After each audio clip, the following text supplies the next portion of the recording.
Good morning. सकाळी सकाळी ना खूप छान मस्त असं वातावरण झालेलं आहे आणि मी परत आले आहे रोजच्यासारखं गच्चीवरती. तर तुम्ही पाहू शकता गच्चीवरती किती भारी मस्त असं वाटत आहे. खूप सकाळ आहे, सूर्य आता जस्ट उगवायलाच लागलेला आहे. तर अशा वेळेला ना खरंच खूप भारी असं वाटतं. आता मी सध्या पाथर्डीलाच आहे.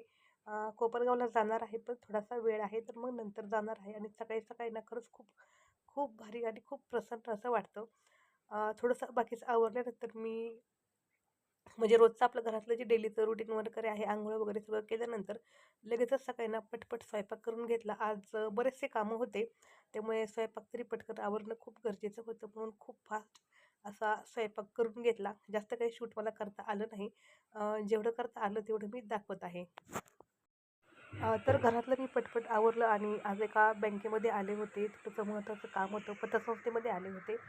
तिथे मला एक जॉबसाठी इंटरव्ह्यू द्यायचा होता. तर 5-10 मिनटं बसले होते. इथे आज माझा खूप सारा वेळ गेला होता. त्यानंतर इंटरव्ह्यू संपल्यानंतर मी 2-2:30च्या दरम्यान घरी आले. आणि जेव्हा मी घरी आले ना, तेव्हा मग मुलीला दुपारी बोर होत होतं. तर तिने ना तिचं असा काही संग्रह तिच्याकडं तिने करून ठेवलेला आहे ना, तो तिने काढला. तिच्याकडनं खूप जुने जुने असे सिक्के आहेत. 5 पैसे, 10 पैसे, एक आनासुद्धा आहे, अमेरिकन $1 पण आहे, त्यानंतर कुवेतचा पण डॉलर आहे. असं बरंच काही काही तिने ना साठवून ठेवलेलं आहे. तिला तो एक छंद आहे की असे जे जुने जुने सिक्के आहेत ना ते साठवून ठेवण्याचा. तर तिने हे अगदी ती छोटी होती ना तेव्हापासून तिने साठवून ठेवलेले आहेत आणि तिच्याकडे पण ते भरपूर आता झालेले आहेत. तर एक जो तिचा डब्बा होता तो तिने काढला होता. ही जी आहे ना दाखवत आहे मी ती, ही एक पई आहे. एक पई पण तिच्याकडे आहे. 5 पैसे आहेत, 10 पैसे आहेत, 25 पैसे आहेत. आम्ही जेव्हा जुन्या घरी राहत होतो तेव्हा एक पालवे आजी आहेत अजून त्या, पण त्यांच्याकडे पण खूप सारे शिक्के होते. आणि मग तेव्हापासून आहे ना मुलांना हा छंद तिला लागलेला आहे की असे जे जुने जुने सिक्के आहेत ना ते संग्रहित करून ठेवण्याचं. तर मी तिथे आल्यानंतर मला पण थोडंसं वाटलं की चला आपण पण हे पाहावं. आणि मग मी तिच्यासोबत कमीत कमी अर्धा तास तरी टाईम स्पेंड केला आणि सर्व जे काही शिक्के आहेत ना ते पाहिले. हा अमेरिकन डॉलर आहे. हा पण छान असा मस्त वाटतो. हा ना तिला माझ्या आत्याच्या मुलांनी दिला होता. तो लंडनला असतो आणि मध्ये तो काही कामानिमित्त अमेरिकेला गेला होता तिकडचा. आणि मध्ये तिचे पप्पा दुबईला गेले होते, तर त्यांनी तिकडचे काही पैसे आणले होते.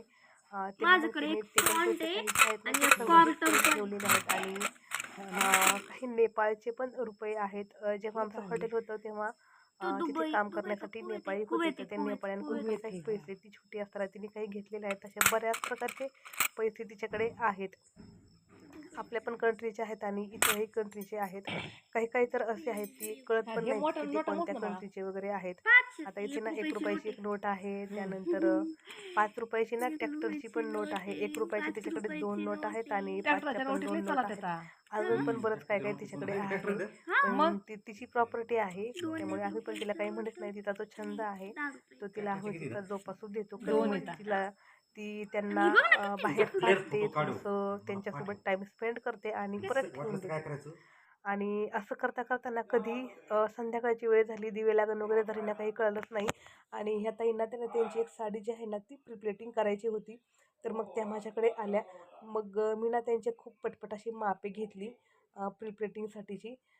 कारण त्यांना दुसऱ्या दिवशी ना सकाळीच लग्नाला जायचं होतं आणि लग्नासाठी मग त्यांना ती साडी हवी होती.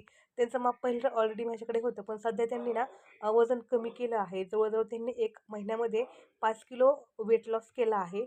म्हणून मग मला त्यांचे माप परत घ्यायचं होतं. मग मी त्यांची सर्व जे मापे आहेत ना ती घेतली आणि मग त्या त्यांच्या घरी गेल्या. आणि नंतर मग मी माझं काम करता करता म्हणजे बाकीचं जेवण वगैरे पहिलं काही सगळं काही आवरलं मी. आणि मग नंतर मी त्यांच्या ज्या साड्या आहेत ना त्या प्रिप्लेटिंग करायला घेतल्या. तर साडी प्रिप्लेटिंग करताना ना माप जे आहे ना ते अगदी ॲक्युरेट घ्यावं लागतं आपल्याला, तरच मग जी प्रिप्लेटिंग आहे ना ती खूप छान मस्त अशी बसते. पण प्रिप्लेटिंग केलेली साडी जी आहे ना ती 100 साड्यामध्ये ना उठूनच दिसते आणि दिवसभर तिची जी घडी आहे ना ती विस्कटत नाही. आणि सर्वात महत्त्वाचं म्हणजे काही अशा टेक्निक आहेत की तुम्ही एकदा प्रिप्लेटिंग केलेली जी साडी आहे ना ती 2 ते 3 वेळा यूज करू शकता.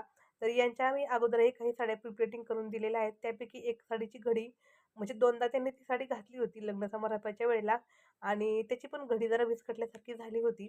तर मग त्यांनी माझ्याकडे दोन्ही साड्या आणून दिल्या होत्या आणि मग मला सांगितलं होतं की तुम्ही ह्या पण साडीची जी प्रिपेटिंग आहे ना ती मला फक्त थोडीशी व्यवस्थित करून द्या.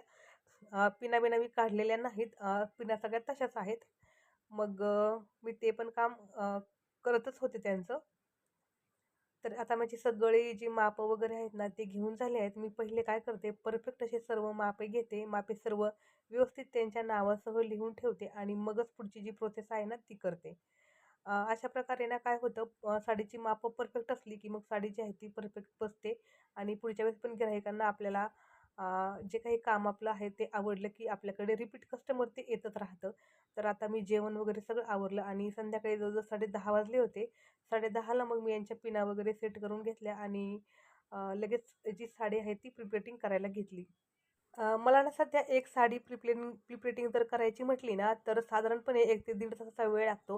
पण जर अगोदर साडी इस्त्री केलेली असेल ना, तर मग वेळ कमी लागतो. फक्त आपल्याला प्लेटिंगच करावी लागते. पण इकडे ना तसे होत नाही. काय होतं, साडी ऑलरेडी खूप चुरगळलेली असते आणि मग ती प्रिप्लेटिंग करून घेण्याच्या अगोदर आपल्याला साडीला छान अशी इस्त्री करून घ्यावी लागते आणि नंतरच प्रिप्लेटिंग करावी लागते. म्हणून मग वेळ जो आहे ना, तो जास्त असा लागतो. मी प्रिप्लेटिंगचा क्लास पण घेते. आणि हे पण सांगत असते. तर या ठिकाणी ना नंतर मला एका ताईंचा कॉल पण आला होता, की "ताई, तुम्ही मला कॉलवरती आज माझा एक क्लास घ्या." 10:30 जरी वाजले असले, तरीही मी क्लास करायला तयार आहे. तर मग मी पण त्यांना कॉलवरती घेतलं आणि मग ज्याप्रमाणे मी प्रिपेअरिंग करत होते ना, त्याचप्रमाणे मग त्यांचं पण एक कॉल घेतला आणि मग त्यांचं पण शिकून झालं आणि माझीही 1 ते दीड तासामध्ये छानपैकी प्रिपेअरिंग झाली. त्यांना घडीचं काही समजलं नाही, तर मग मी त्यांना म्हटलं, "उद्या मी तुम्हाला परत एकदा समजून सांगते." कारण काय होतं, माझा स्पीड जो आहे तो थोडा वाढलेला आहे. आपण यांचा स्पीड थोडा कमी आहे. तर मस्त असं ते प्रिपेटिंग करून झालं. नंतर मुलगी पण जागीच होती. ती म्हटली, "मम्मी, आता मला काही झोप येत नाहीये. मला इथं झोका खेळायचा आहे." हा झोका ना मी दारामध्ये मांडलेला आहे आणि खूप मस्त असा छान झोका वाटतो हा खेळायला. संध्याकाळचं मुलं थोडेसे रमतात तिथे आणि ती पण सध्या घरी एकटीच असते. आता संध्याकाळचे ना 10:30 वाजले आहेत. 10:30 नाही, जवळ-जवळ 11:30 वाजलेले आहेत आणि 11:30 वाजता आता इथे झोका खेळण्याचं काम चालू आहे. मी पण म्हटलं, "खेळ," म्हटलं, "थोडासा झोका आणि मग नंतर निवांत झोपून घे." थोडंसं मुलं फ्रेश झाले, की मग भारी असं वाटतं. माझ्या खिडकीतून आहे ना संध्याकाळी लाईट बंद केली, की असं मस्त दृश्य दिसतं. हे ना शेवग्याचं झाड आहे. पण हे खूप सुंदर असं दिसतं संध्याकाळच्या वेळेला. बाहेर लाईट असतो आणि घरात अंधार असतो ना, तर ते खरंच खूप खूप सुंदर, खूप भारी असं दिसतं. खाली खूप हिरवळ अशी उगलेली आहे, हरळ वगैरे आहे ना, तर मग खूपच असं ते भारी दिसतं. प्रत्यक्ष डोळ्यांनी पाहिला तर खरंच खूप भारी असं वाटतं. असं तरी आपल्याला ते थोडं कमी भारी वाटतं, पण जेव्हा आपण प्रत्यक्ष डोळ्यांनी पाहतो तेव्हा खूप भारी वाटतं. मग अशा प्रकारे आजचा दिवस माझा संपला. Good night. धन्यवाद.